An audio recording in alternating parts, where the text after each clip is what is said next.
So back again, Back again. Dave Chappelle just released a new special, and it seems to be causing a lot of controversy.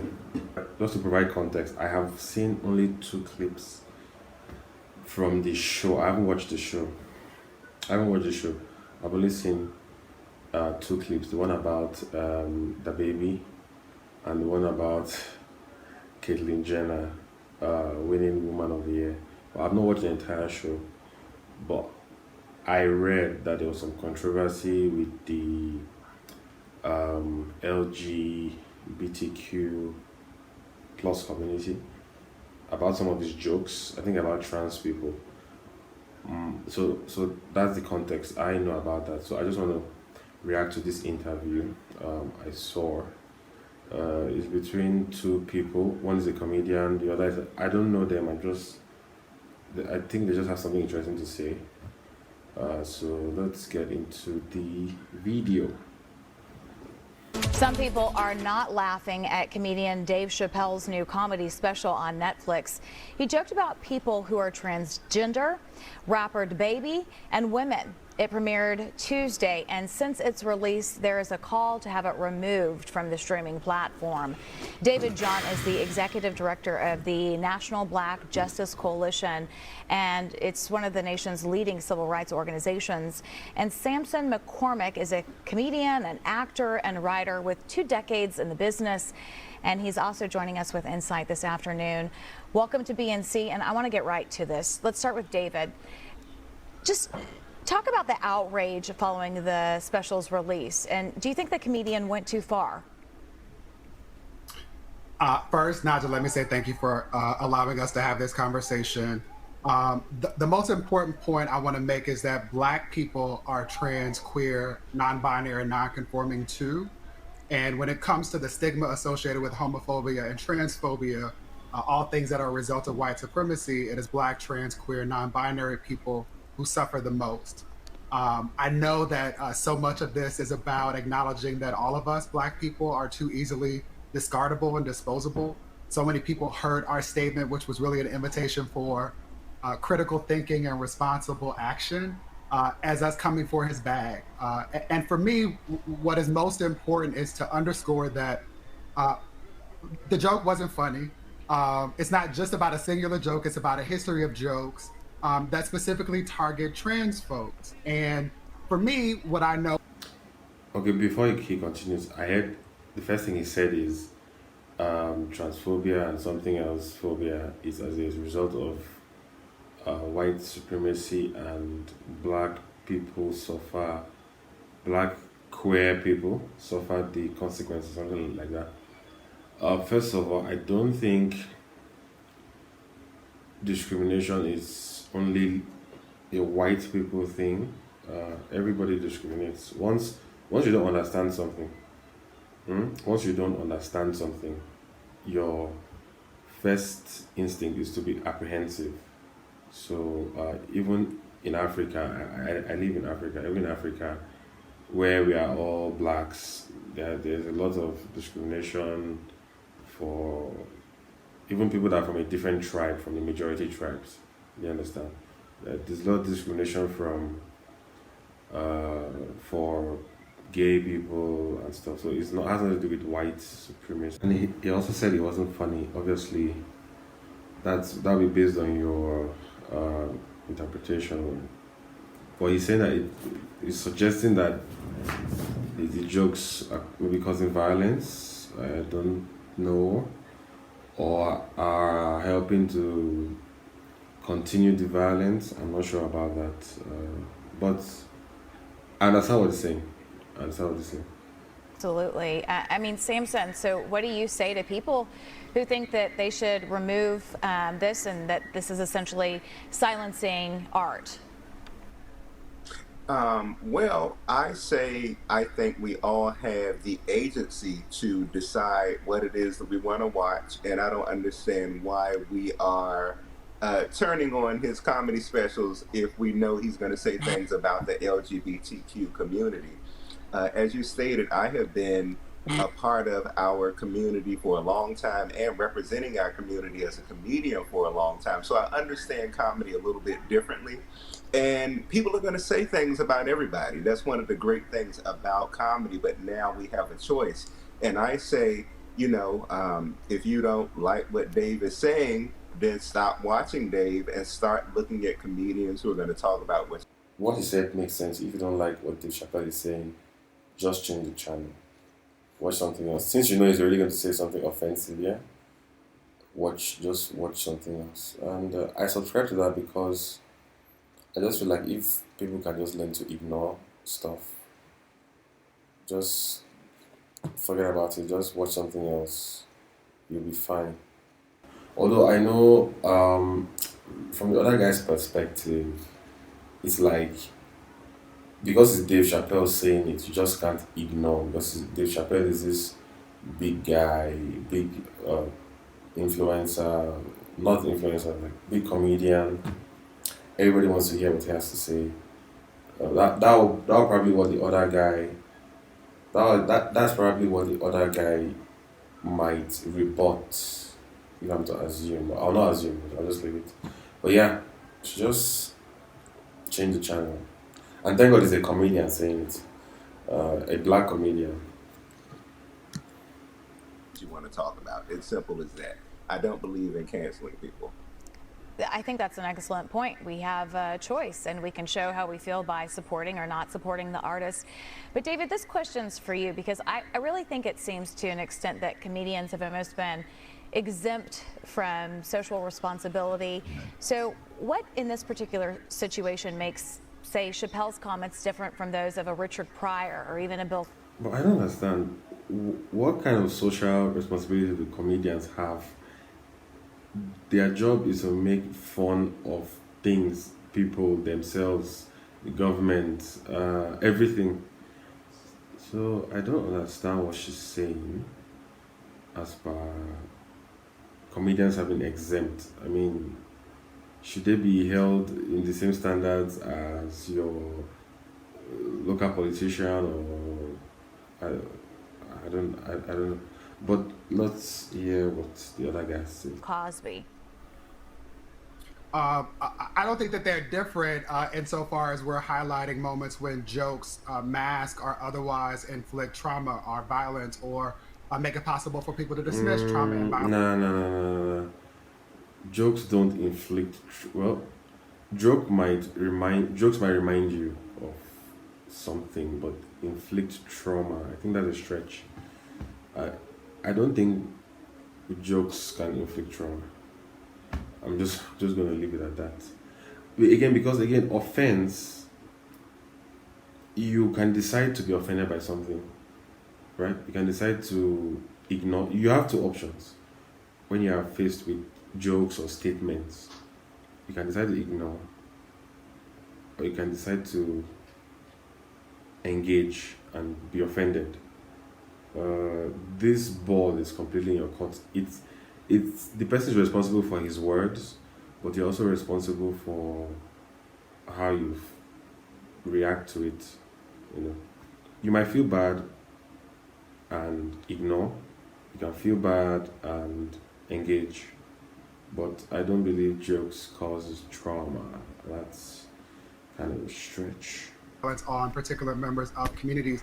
For me, this is noteworthy, and again, we engaged in this space because it's hypocritical at a minimum to acknowledge that Netflix is the same company that also provides access to the documentary disclosure, which does the work of talking about how white supremacy works by creating jokes about trans people's genitalia and reducing people who have I don't understand the link between white supremacy and transphobia. I don't know why he keeps saying white supremacy and transphobia. I don't understand. I know people that are transphobic and they are black, African. I mean, would you say they are white supremacists too? So I don't get this link. Complex and meaningful lives and make meaningful contributions to simply being the butt of jokes. And so I'm happy to always share space with my brother Samson. I'm a fan of his genius and comedy. I'm also a fan, to be clear, of Dave Chappelle. He is in part important, and we are having this conversation because he's a genius. And I want to just acknowledge that when that genius is lost on jokes that reduce people to their genitalia, and also dismisses the reality that it's not just that Black people are all cis and heterosexual. That has never been true. Conversely, it's not the case that all queer people are white. When those things are lost, especially with someone who is as talented as Dave Chappelle, there is a problem. There, at least. No, no, no, no, no, no, no, no, no, no, no, no, no. He's saying that because Dave Chappelle made fun of trans people, now his genius is lost, or am I misquoting him here? I'm trying to understand what he's saying. We'll continue watching. It's an opportunity for us to pause and have the exact conversation we're having now. And Samson, I know you mentioned we all have a choice, right? We can choose not to support the artist, but do you think it's time for comedians to sort of scale back their jokes like that in general? Or is it taking away kind of the meat of the art? No, I think the great thing about comedy is comedy allows us all to laugh at ourselves. I have been a very openly gay Black comedian for a long time. I was doing that before it was cool. And the reason why I'm able to do what I do today, and the reason why other queer comedians are able to exist, is because we've been able to have the conversation. I believe the thing that will make this most effective is if we continue to embrace the ability to laugh at ourselves no matter who we are. And I think that by doing that, taking ourselves less seriously, we can have more important conversations. And that's the very beautiful thing about it. I like the way he said less seriously, taking ourselves less seriously. Yeah. It's like even if he makes a joke about trans people, Asians, Africans, I mean, you are not the center of the world, okay? Somebody just made a joke about you. It's just to laugh and move on. Obviously, we know that he's not transphobic. Obviously, everybody knows that. So I don't know why it's actually a big deal. But yeah, don't take yourself seriously. About comedy. Yes. You know, some people say that the show is really adding to the divisiveness that's happening in America. So how do you think that these types of things impact society? I think they create conversations and instead of Let me pause it here.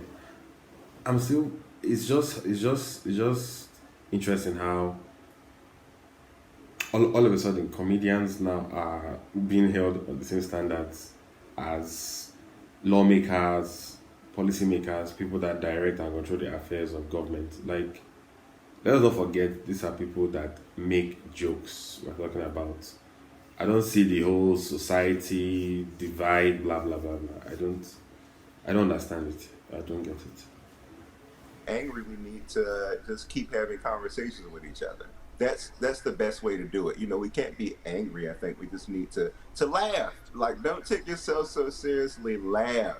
Let's laugh at each other. You know, I'm from Southeast DC, and we grew up poor. Some people grew up, you know, they didn't have things that they needed. They didn't look the best. But we roasted each other, and that's how you learn how to accept yourself, was roast and get roasted. And that helped you to be able to embrace your flaws or what was different about you and go through life more positively. And David, what are your thoughts? Yeah, I agree. It's not an either or. We should be liberated by the beauty of both and. And for those who found it funny, cool. I find it hard to have processed that in a way that engendered laughter. And let me make a Okay. That's true.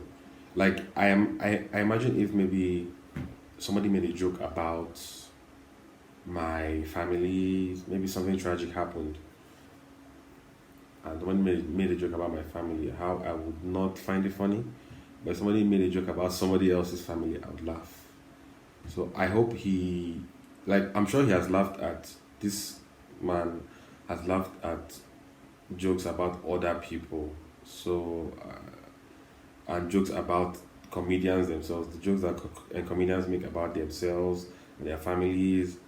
I know some comedians that like making fun of their children, and you'll probably laugh at it. So that's just to show you that, yes, if you are being like if what you're connected to is being joked about, obviously you wouldn't find it funny. But it doesn't mean that all of a sudden we should stop making jokes about you alone and your group alone. So we can make jokes about everybody, but we can't make jokes about you and your group. And that doesn't seem fair. If you laugh at others, you should be able to accept when the joke is about you. Yeah. That point because I know that for a lot of people, the queer stuff is just too much to process. In 2003, Dave Chappelle had a skit called Piss on You. And this resulted in R. Kelly becoming the brunt of a joke where most people talked about popularly the fact that he had a pee fetish. What that missed is that at the core of that joke, that skit, was a 14-year-old Black girl, right, who was at the center of the case that was just resolved. And this was years ago. I'm not trying to censor or stop one's ability No. to You are invite trying us to to. think. One of the funniest jokes I've heard. One of the funniest jokes I've heard was by this British comedian Jimmy Carr. He was with some other comedians and they were talking. It was about malaria and Africa. What is the most offensive joke that you've ever written? If only Africa had more mosquito nets, then every year we could save millions of mosquitoes from dying needlessly of AIDS.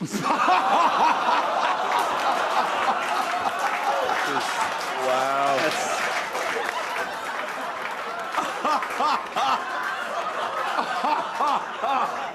It's a beautiful joke. It's a beautiful. Yeah, it's a good, joke. but there's stunning a lot, joke. it's about the turn on the language. It's not really about anything other than. Obviously, millions of young children have died from malaria, but you have to appreciate that moment where they were at and understand that it's a joke. It's a joke.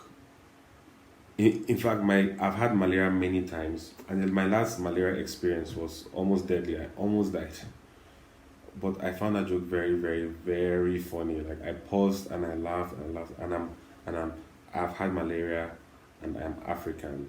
I mean, but I found it funny. So I don't know why he's trying to suggest that maybe because something tragic happened to a group of people, then you cannot make fun. Obviously, timing is everything. I will not go to maybe a burial ceremony for, say, small children that died of malaria and make a joke about malaria. I wouldn't do that. And I think from your jokes, people can tell that it's a joke and there's no malice. Okay, I think once there's no malice, you're good. But I think him trying to link violence and jokes and how you shouldn't make fun of the things that have had violence, I mean, it doesn't make sense. That's the whole point of jokes. Jokes are to just take you out of the whole politics and just make you laugh at yourself. We should be able to laugh at ourselves. We should learn to laugh at ourselves. It's very, very, very, very, very important. And critically about things that are important. But I do want to acknowledge when that platform is leveraged to blunt more meaningful conversations that we should all be having about ensuring that every member of our community has the ability to laugh, right? Has the ability to come into spaces where they can feel a part of a community and participate in jokes rather than simply being the butt of the joke. Beautiful. I've heard many jokes about many different groups of people. Everybody has been targeted by many different. If we were to go by these principles, sir, then nobody will be made fun of. There will be no jokes. I can't imagine the comedy space. I don't know what it will look like, really. We, like the other guy said, we have to be able to laugh at ourselves. I mean, maybe what will happen is if you are somewhere and the joke is about you, you don't laugh, obviously. Then when the joke is about the other guy, you laugh, and then he doesn't laugh. And then the joke is about the other guy and his group, then he doesn't laugh, but the other two laugh, and so on and so forth. But to suggest that all of a sudden you shouldn't make jokes because it offends people and is connected to violence, I mean, no, I don't believe that. And I would like to know the kind of shows this guy go to, the kind of jokes he listens to. Put, David Johns and Samson McCormick, thank you so much for joining us on this very interesting topic and important conversation. Okay, that was an interesting one. My takeaways, I think we are holding, we are giving comedians too much responsibility. I mean, it's not their job to direct social discourse, although they are part of it. And nowadays, they sometimes do, but it's not their job to solve political issues. I mean, comedians are there for us to laugh. And just like that saying goes, one man's food is another man's poison, and beauty is in the eyes of the beholder. I think same thing with comedy. It's just based on the circumstance, based on the person, based on where you are. And then let's analyze it like this. If maybe we have 100 people, right? And say 10 people don't like the joke, but 90 people like the joke and find it funny. Are you now going to cancel the joke just because 10 people don't like it, and then you deprive the remaining 90 people from something that they liked? I mean, it doesn't make sense to me. But the other guy too, and he also said something about starting up a conversation, something. Well, in the end, the conversation is being had everywhere. I mean, it was provocative, but now people are talking about trans, this, that. And I think deep down, do you really think Dave Chappelle is transphobic? Do you really think Dave Chappelle wants to see trans people getting killed? Is that what you really think? If that's what you really think, then that's unfortunate.